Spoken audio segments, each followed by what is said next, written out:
এবং শুধু এইটা ট্র্যাজেডি না, ট্র্যাজেডি হচ্ছে আরও এই যে আপনার এই আমাদের এই ইলিয়াস আলীর স্ত্রী মাননীয় সংসদ সদস্যকে আপনারা গুম অধ্যাদেশ বাতিলের পক্ষে নিয়ে যেতে বাধ্য করেছেন।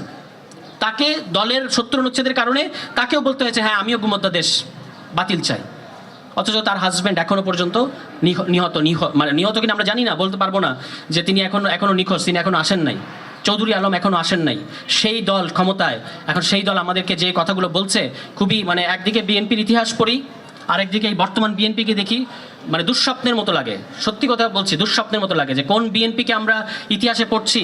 শহীদ প্রেসিডেন্ট জিয়াউর রহমানের বিএনপি, যিনি বাংলাদেশের একটা ক্রান্তিকালে এসে দায়িত্ব গ্রহণ করেছিলেন এবং বেশ কিছু সাংবিধানিক সংস্কার করেছিলেন, আপনারা জানেন, কিংবা এভাবে বলতে পারি সাংবিধানিক পুনর্গঠন করেছিলেন। সেখানে যেমন ধরেন তার পরিবর্তনের মধ্যে একটা খুব বড় পরিবর্তন ছিল যে ওই ধর্মনিরপেক্ষতাকে বাদ দিয়ে একমাত্র আল্লাহর উপর পূর্ণ আস্থা ও বিশ্বাস যুক্ত করেছেন। তিনি বাঙালি জাতীয়তাবাদের জায়গায় বাংলাদেশি জাতীয়তাবাদ যুক্ত করেছেন। এই পরিবর্তনগুলো তো কোনো সিম্পল সংবিধান সংশোধনীর মধ্যে দিয়ে করা যায় না। এই পরিবর্তনগুলো ওই বিদ্যমান সংবিধানের বেসিক স্ট্রাকচার, যেটা বলে গালভরা একটা নাম, মৌলিক কাঠামো, এটাকে ভায়োলেট করেছিল তখন।